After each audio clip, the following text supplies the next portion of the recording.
Lydia, and I'm going to give you some of my favorite strategies for how to engage youth by modeling authenticity and vulnerability. The first is to be self-aware. Next, plan some thoughtful intro questions. And third is to model. So I want you to take a moment and breathe.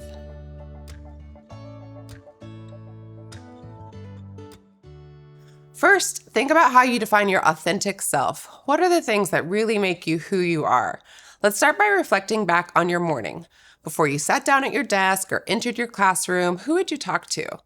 What did you listen to on the way to your desk? Be that the walk down the hallway or a drive to your school or office. Did you wake up grumpy, elated, nervous, excited to see your friends or share about a show you binge watched? Now, let's think about the youth you are co-designing a learning space with. When designing these experiences, all that energy and all those feelings you have are fodder for conversation with your students. And just like us, students are people too.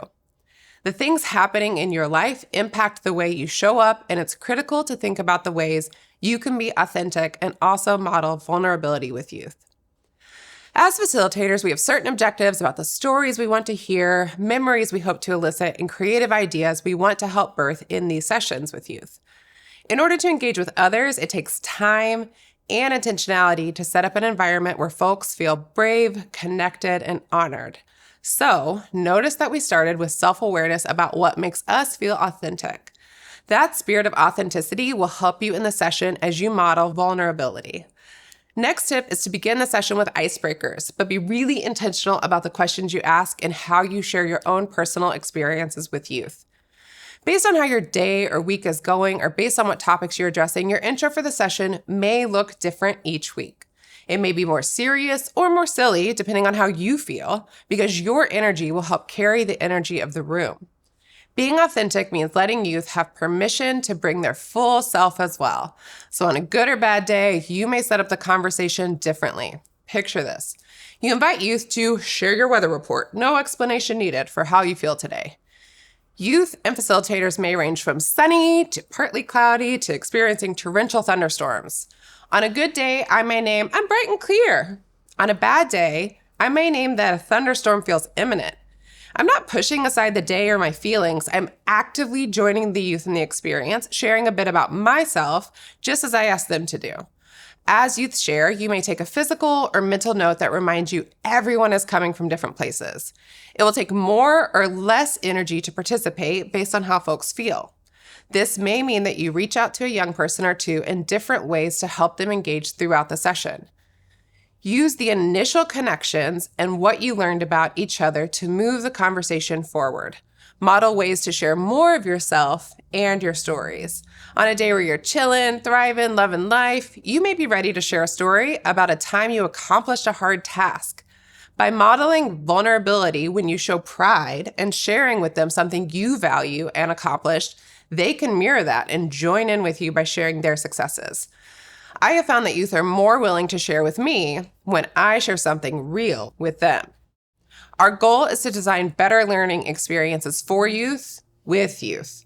So we have been self-aware, we use that to thoughtfully plan an opening, and now it's time to go a bit deeper beyond the opening of a session and think about additional ways we model authenticity and vulnerability. In the example before, on my good day, I shared that I'm bright and clear, and I took note of the young people's feelings as well. But I'm also going to consider what elements of my identity beyond how I feel may be at play or impact others. Who am I? Well, I'm a teacher, I'm a sister and friend, I'm a white, cisgender, heterosexual woman that is also a mother of 2 young kids. I'm a transracial adoptive mom, I'm a boss, I'm an employee. All these identities hold different levels of power, privilege, and opportunity for better and for worse. When looking at the identities of youth in the room, I'm constantly thinking about where we share identities, where we don't, and how I can model to them ways to be my authentic self. I might give some ideas about my approach to solving problems or share some of my opinions about times I did and didn't love my educational experience. By modeling that, I'm hoping they too can feel they can be authentic, because that is how we are going to get to equitable and inclusive environments in education.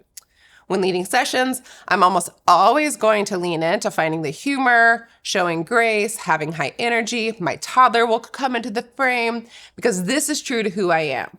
I'm also going to note and think really hard about how I open up the space for others in the room, ensuring that none of my privilege or ego gets in the way of ultimately building relationships, working towards improving a product, strategy, or idea by listening to stories of youth in the room. As I just did for you, telling you a little bit about who I am and what I consider, you too should think about how to be your authentic self. Consider the ways you can be authentic and model vulnerability with an aim of building a strong community of co-designers. Let's recap. Be self-aware, thoughtfully plan the intro, and model vulnerability as you ask others to join you in redefining educational experiences.